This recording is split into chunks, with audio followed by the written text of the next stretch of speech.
So, first of all, I'm going to write the cosine law up at the top here so we have it available. And once again, the key thing about the cosine law, it doesn't matter the letters that you're using.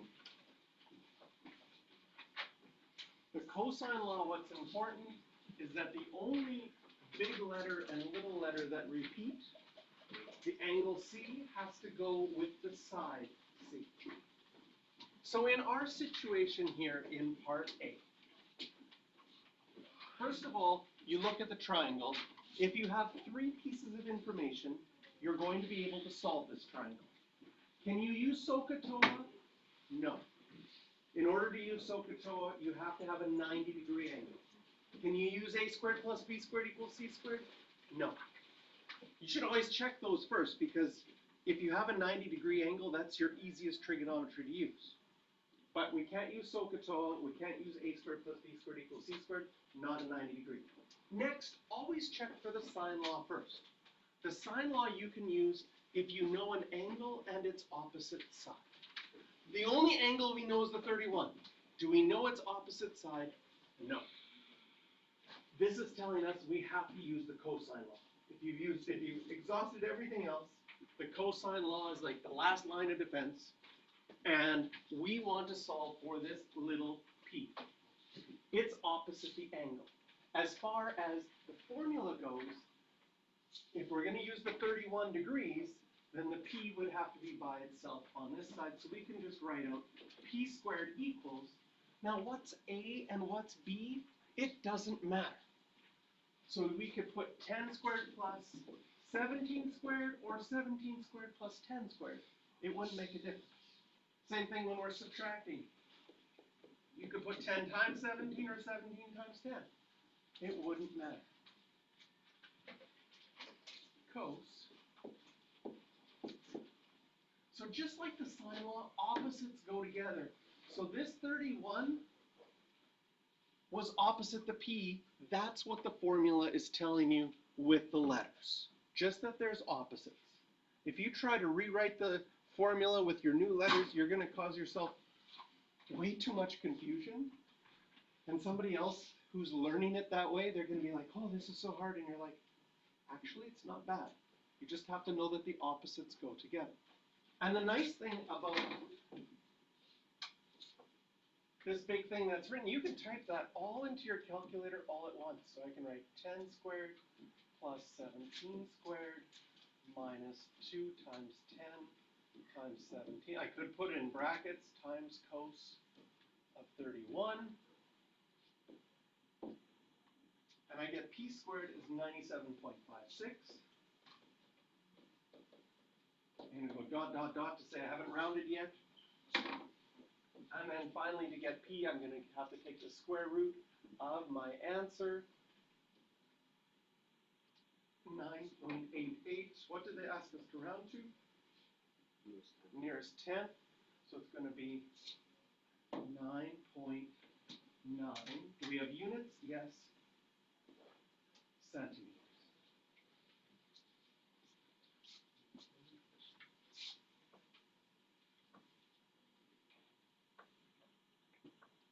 Part B would be the same idea.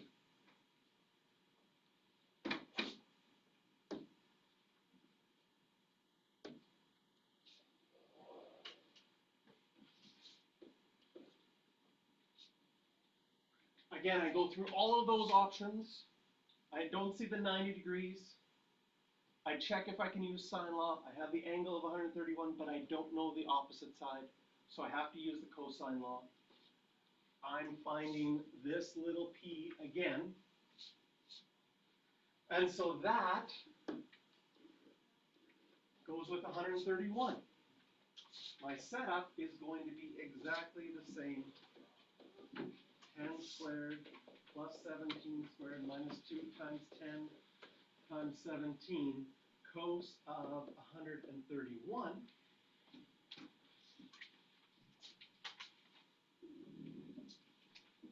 Degrees. Ooh, forget the degree sign, we'll use a unit mark. They're fussy. Gets even worse in grade 12. They get even fussier with units and making sure you have degree signs and things like that. So again, I'm going to go to my calculator. Hey, some nice tricks with your calculator. Do you notice that all our numbers are exactly the same except for the angle? Couple things. Some of you have a newer graphing calculator. You can just use the arrow keys, highlight something, push enter, and then we can just either type over top, but there's also the insert button. So you can go second, insert a 1, and that was quick for retyping. So now I get p squared is 612.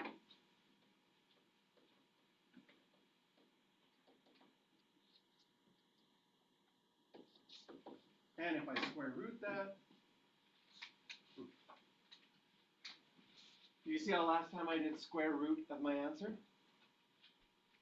I'm going to just reteach you some stuff that you already know. Does this make sense that I could do this as well? Square root is the same as an exponent of a half. Just to remind you of those things. So we get 24.7. Do we have units? Yes. 24.7 centimeters.